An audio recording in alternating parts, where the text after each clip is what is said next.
Hi hello नमस्कार. मी गौरी स्वागत करते तुमचं आजच्या आपल्या नवीन एका व्हिडिओमध्ये. तर मैत्रिणींनो, थोड्याच दिवसांमध्ये ना गणपती बाप्पांचा जो काही गणेशोत्सव आहे तो सुरू होणार आहे आणि 10 दिवस कसे पटकन निघून जातील हे आपल्याला कळणारसुद्धा नाही. आणि बघता बघता आता जसं श्रावण सुरू झाला, श्रावणानंतर सगळे आपले सण एकापाठोपाठ एक येतात, त्यामुळे डिसेंबरपर्यंत खूप लवकर दिवस जातात.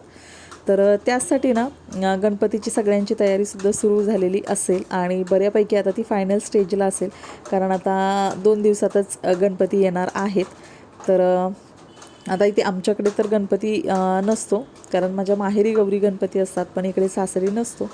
तर त्यामुळे गणपती तर घरी नाही येणार आहे.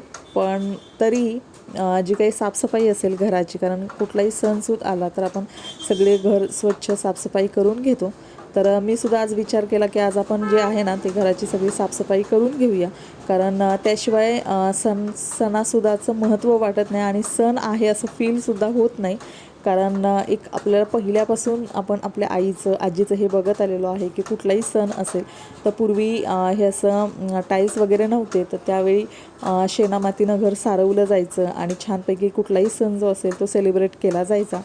तर आता आपण आपल्या या सिमेंटच्या घरांमध्ये राहतो, तर त्यासाठी आपण जे काही असेल रोजची रोज लादी पुसणं, त्यानंतर घराचं व्यवस्थित छान क्लीन वगैरे करून घेणं, या सगळ्या गोष्टी करतो.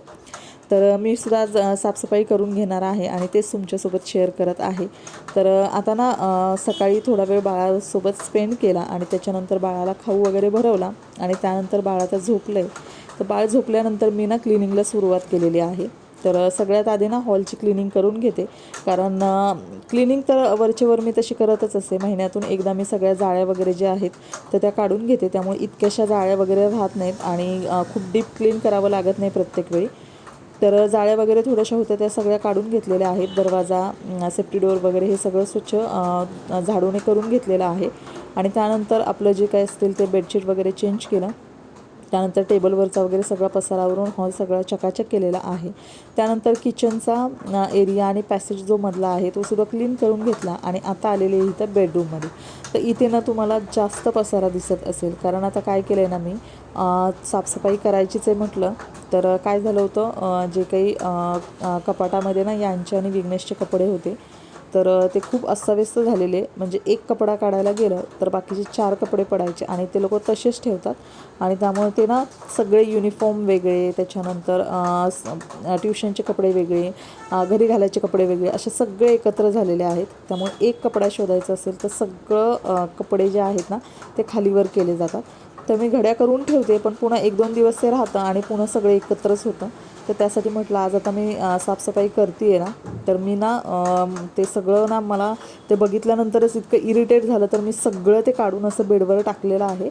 आणि जेणेकरून आता त्या रागामध्येच ते सगळं क्लीन करून टाकणार आहे मी, कारण रोज आज उद्या करून ते काम पेंडिंगच राहत होतं. तर म्हटलं चला आज साफसफाई करतो तर हे काम करून घेऊया. तर त्यासाठी तो खूप पसारा पडलेला आहे बेडरूममध्ये. आणि इथे आता ना जे माझ्याकडं एक लिक्विड आहे, तर ते ॲक्शन म्हणून आहे, आपलं कोलिनसारखंच आहे. तर त्याने कपाट व्यवस्थित स्वच्छ पुसून घेते आणि त्यानंतर बऱ्यापैकी डाग हे गेलेत त्याने, कारण पहिल्यांदाच मी आणलेलं आहे हे. कारण कोलिनचा एक्सपिरियन्स आहे बऱ्यापैकी, पण हे ॲक्शन जे आहे ते सेम कोलिनसारखंच आणि मला हे कोलिनच वाटलं म्हणून घेतलेलं आहे. घरी आल्यानंतर चेक केलं तर ते ॲक्शन होतं, कारण काही गडबडीत आपण असतो ना की फक्त कलर बघितला तो ब्ल्यू कलर आहे आणि तसं स्प्रे बॉटल आहे, तर मला वाटलं हे कोलिनच आहे. आणि घरी आल्यानंतर जेव्हा बघितलं तर हे ॲक्शन म्हणून लिक्विड आहे. तर म्हटलं चल आता ठीक आहे, पुन्हा एका गोष्टीसाठी कुठे बदलायला जायचं डीमार्टला. आणि त्यानंतर ना आता इथे कपाट जे आहे ना ह्यांचं जो रॅक दोघांचा पण रिकामा करून घेतलेला आहे एक साईड पूर्ण.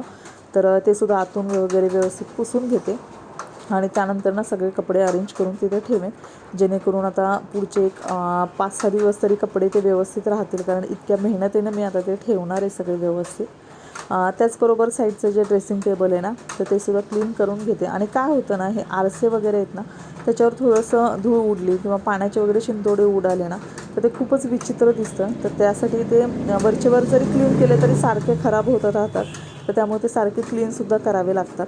तर इथं ह्या लिक्विडनं पुसून घेतल्यानंतर ना एक न्यूजपेपर किंवा कुठलाही कागद वगैरे असेल ना त्याने पुसून घ्यायचं ते, आणि त्यानंतर आरसा आपला एकदम छान चकाचक दिसतो आणि खूप छान आपलं रिफ्लेक्शन पण त्याच्यामध्ये दिसतं. आता हे सगळं झाल्यानंतर ना दरवाजे पण माझे खूप दिवस झाले साफ़ करायचे राहिले होते, तर आज आता दरवाजे पण साफ़ करायला घेते. तर हे व्हाईट कलरचे आहेत ना, तर त्याच्यामुळे लगेच त्याच्यावर धूळ असेल किंवा एखादा डाग पडला ना तर दिसून येतो. तर त्यासाठी सुद्धा मी आज हेच वापरले लिक्विड. एरवी मी पाण्यानं वगैरे पुसून घेते, पाणी आणि थोडंसं त्याच्यामध्ये आपलं पावडर वगैरे असेल तर ती टाकते आणि त्यानं पुसून घेते. पण आज आता म्हटलं ह्याने क्लीन करून बघूया. तर बऱ्यापैकी छान निघालेले आहेत दरवाजे ते. त्यानंतर आता इथं बाथरूम वगैरे सुद्धा साफ़ केलेलं आहे आणि हे जे शेल्फ आहेत त्याच्यावर सामान आपण ठेवतो जे काही आपल्याला यूज होतं दररोज लागतं ते, तर ते सुद्धा सगळं घासून वगैरे ठेवले आणि हे रॅकसुद्धा व्यवस्थित क्लीन करून घेतलेले, जेणेकरून काय होतं तिथे आपण साबण वगैरे ठेवतो त्याच्यात थोडंसं पाणी वगैरे असेल तर ते एकदम चिकट चिकट होऊन जातं सगळं. तर ते सुद्धा क्लीन करून घेतलं, भरपूर पाणी वगैरे टाकलं, कारण या सगळ्या कामांसाठी ना क्लिनिंगच्या खूप पाण्याची गरज असते. आणि त्यानंतर आता हे सामान वगैरे होतं ते सगळं जागच्या जागेवर ठेवून दिलं. आणि त्यानंतर ना आता आपलं रेग्युलर किचनमधलं काम, कारण किचनमध्ये आपला खूप वेळ जातो आणि किचनमध्ये इतर रूमपेक्षा वगैरे बऱ्यापैकी सगळं मेंटेन आणि टापटीप असतं, कारण रोजचा आपला वावर असतो तिथे आणि रोज आपल्याला तिथे बराच वेळ घालवायला लागतो. तर त्यामुळे हातोहात आपल्याला जी काही कामं दिसतात तर ती आपण कंप्लीट करून टाकतो. पण ही जी बाकीची कामं आहेत तर त्यासाठी आपल्याला स्पेशली वेळ काढायला लागतो आणि कधीकधी आपण चालढकल करतो, एकच कामे ना उद्या करू परवा करू असं होतं. पण किचनच्या बाबतीत काय तसं होत नाही, कारण किचनची रोजची कामं जी असतात ती आपण काय टाळू शकत नाही. तर त्यासाठी किचन बऱ्यापैकी नीट आणि क्लीनच असतं. तर आता इथं पहिली मी ना सगळी भांडी जी होती ती घासून घेतली, कारण किचनमध्ये आपला सगळ्यात जास्त पसारा जो होतो ना तो खरकट्या भांड्यांमुळे होतो. जेवढी आपली खरकटी भांडी जास्त असते ना तेवढं आपलं किचन ना खूप खराब आणि खूप मेसी दिसायला लागतं. पण जर आपलं किचन आपल्याला एक अगदी कमीत कमी वेळात मॅनेज करायचं असेल आणि छान टापटीप ठेवायचं असेल ना, तर सगळ्यात पहिल्यांदा एक गोष्ट करायची की खरकटी भांडी बेसिनमध्ये किंवा आजूबाजूला जास्त पडूच द्यायची नाही. जेवढी आपल्याला शक्य होतील तेवढी हाताबरोबर भांडी घासून व्यवस्थित रॅकमध्ये वगैरे ठेवली ना तर किचनमध्ये खूप पसारा दिसणार नाही आणि तो बघताना आपल्यालासुद्धा खूप छान आणि फ्रेश वाटतं. तर भांडी घासून झाल्यानंतर ना आता हा जो काउंटर टॉप आहे तो आणि गॅस शेगडी वगैरे तीसुद्धा व्यवस्थित अगदी घासून पुसून स्वच्छ करून घेतलेली आहे, कारण खूप डाग वगैरे उडतात त्याच्यावर आणि सगळं चिकट होऊन जातं ते. आणि जर आपण ते वेळच्या वेळी दररोज क्लीन नाही केलं तर ते तसं चिकट होऊन ना त्याचा खूप मोठा थर जमा होतो.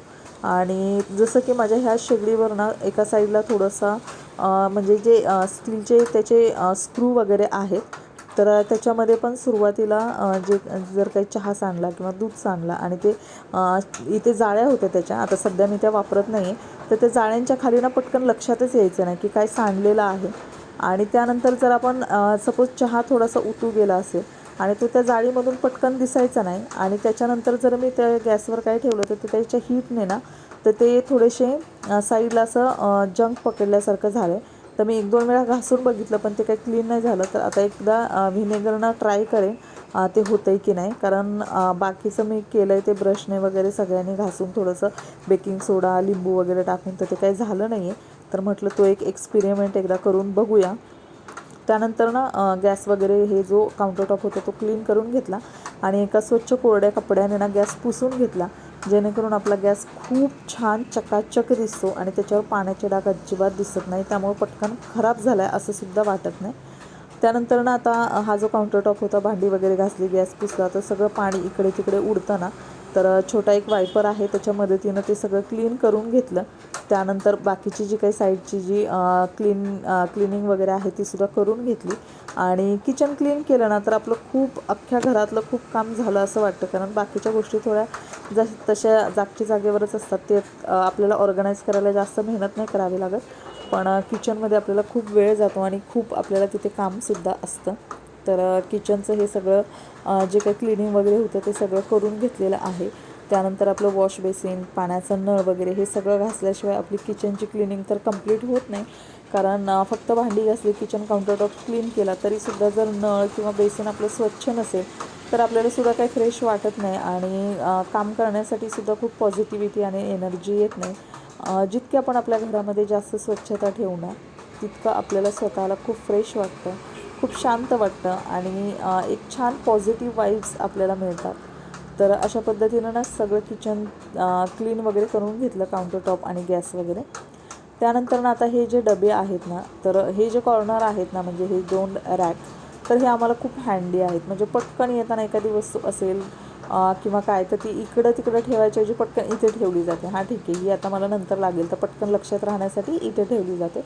तर असं सगळ्यांचंच झालेलं आहे हल्ली घरात. तर त्याच्यामुळे ना तिथे खूप पसारा होतो. दररोज मी संध्याकाळी झोपायच्या आधी तो आवरून घेते, पण संध्याकाळी आवरला तरी दुसऱ्या दिवशी सकाळी पुन्हा तो पसारा होतो आणि संध्याकाळपर्यंत तसंच राहतो. पुन्हा मी संध्याकाळी आवरून घेते, तर असं तो पसारा तिथे होतोच. तर आता म्हटलं बाकी सगळी क्लिनिंग केली, तर हे डबेसुद्धा ना मी काही घासणार नाही आहे, पुसूनच घेणार आहे. तर अशा पद्धतीनं ना मी घरातली जी काही क्लिनिंग करायची होती किंवा स्वच्छता करायची होती ना, तर ती सगळी करून घेतलेली आहे. हॉलची, किचनची, बेडरूमची वगैरे. आता कपड्यांच्या घड्या वगैरे ज्या आहेत ना, तर त्या मी दुपारनंतर घालणार आहे, जेव्हा बाळ वगैरे झोपेल किंवा संध्याकाळी. तर चला आजचा व्हिडिओ मी इथेच एंड करते.